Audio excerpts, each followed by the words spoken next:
আসসালামু আলাইকুম ওয়া রাহমাতুল্লাহি ওয়া বারাকাতুহু।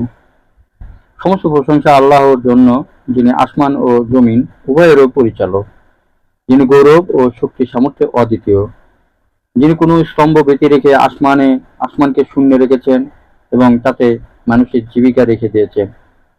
সুতরাং আমরা তার ইবাদত ব্যতীত আর কারও ইবাদত করব না।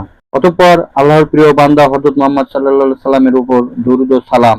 তিনি অসত্য বিষয়কে নির্মূল করে সত্য ও সরল পথ প্রদর্শন করেছেন।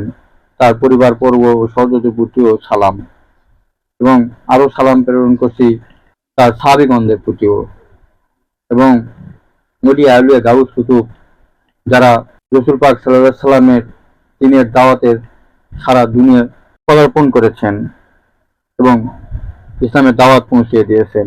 এখন আমি যে বিষয়ে আলোচনা করব হচ্ছে তেলাওয়াত কিভাবে করা উচিত। আমরা যত্র আমরা সুন্দর সুমধুর কণ্ঠ এবং যারা অনেক সুন্দর স্পষ্ট ভাষায় কোরআন তেলাওয়াত করতে পারেন, কোরআন পাঠ করতে পারেন, আমরা সেটাকে তেলাওয়াত বলি। এটা আমাদের চিরাচরিত একটা নিয়ম, এবং আমরা এটাই মনে করি যে সুন্দর এবং সুরেলা কণ্ঠে কোরআন পাঠ করা, কোরআন পড়া, এটাই তেলাওয়াত। এবং যে যত সুন্দর সুমধুর কণ্ঠে কোরআন পাঠ করতে পারে, কোরআন পড়তে পারে, সে তত তার তেলাওয়াত তত সুন্দর। না, এটা নয়। তেলাওয়াত অর্থ এটা নয়, কারণ তেলাওয়াতের আসল অর্থ হচ্ছে অনুসরণ করা। এখন আমরা আসি যে অনুসরণ কেন আমরা তেলাওয়াতের অর্থ অনুসরণ এই জন্য আল্লাহ পাক কালামে একটা আয়াত আমি পাঠ করব, এখন আপনারা বুঝে নেবেন। এখানে সূরা আল বাকারার 129 নম্বর আয়াত। হে পরওয়ারদিগার, তাদের মধ্য থেকে তাদের নিকট একজন পয়গম্বর প্রেরণ করুন, যিনি তাদের কাছে তোমার আয়াতসমূহ তেলাওয়াত করবেন, তাদেরকে কিতাব ও হিকমত শিক্ষা দেবেন এবং তাদের পবিত্র করবেন। নিশ্চয় তুমি পরাক্রমশালী, হিকমতওয়ালা। সম্মানিত ভিউয়ার, লক্ষ্য করুন এখানে কয়টি কথা বলা হলো। আল্লাহ পাক ইব্রাহিম আলাইহিস সালাম আল্লাহ পাকের কাছে এই আয়াতের ভিতরে কি দোয়া করলেন? প্রথম বললেন তেলাওয়াত। যিনি তাদেরকে তেলাওয়াত করা আয়াতসমূহ, কোরআনের আয়াতসমূহ তেলাওয়াত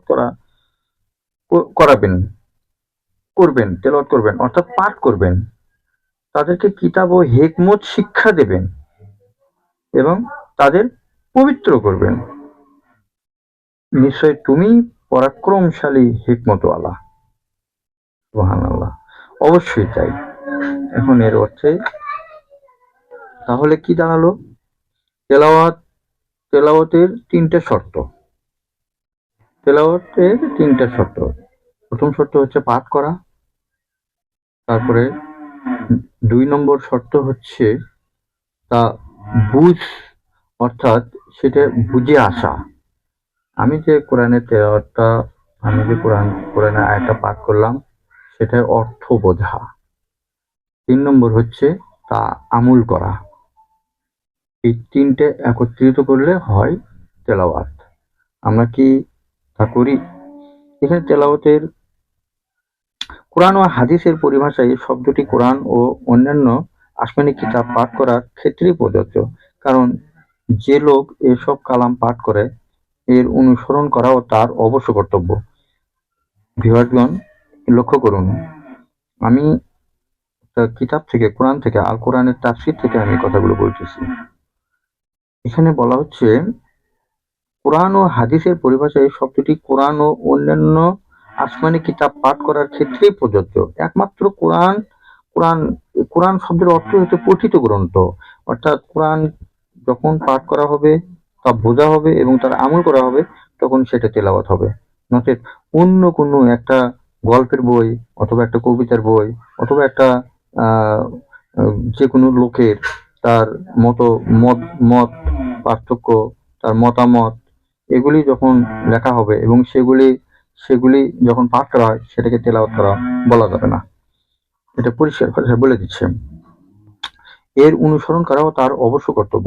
আসমানি গ্রন্থ ঠিক যেভাবে আল্লাহর পক্ষ থেকে অবতীর্ণ হয় হুবহু তেমনভাবে পাঠ করা জরুরি। নিজের পক্ষ থেকে তাতে কোনো শব্দ অথবা স্বর চিহ্নটিও পরিবর্তন করার কোনো অনুমতি নেই। ইমাম রাগিব ইস্পাহানি মুফারাতাতুন কুরআন গ্রন্থে বলেন, আল্লাহর কালাম ছাড়া অন্য কোনো গ্রন্থ অথবা কালাম পাঠ করাকে সাধারণ পরিভাষায় তেলাওয়াত বলা যায় না, যা আমি কিছুক্ষণ আগে বললাম। এখানে একটা বিষয়, আরো একটা গুরুত্বপূর্ণ বিষয় যা বলার আছে, তা হচ্ছে কিতাব বলে আল্লাহর হিকমত শব্দটি আরবি অভিধানে একাধিক অর্থে ব্যবহৃত হয়ে থাকে, যথা সত্যে উপনীত হওয়া, ন্যায় ও সুবিচার, জ্ঞান ও প্রজ্ঞা ইত্যাদি। ইমাম রাগিব ইস্পাহানি লেখেন, এই শব্দটি আল্লাহর জন্য ব্যবহৃত হলে এর অর্থ হয় সকল বস্তুর পূর্ণ জ্ঞান এবং সুদৃঢ় উদ্ভাবন। অন্যের জন্য ব্যবহৃত হলে তার অর্থ হয় বিদ্যমান বস্তুসমূহের বিশুদ্ধ জ্ঞান এবং সৎকর্ম। বিশুদ্ধ জ্ঞান, সৎকর্ম, ন্যায়, সুবিচার, সত্য কথা ইত্যাদি।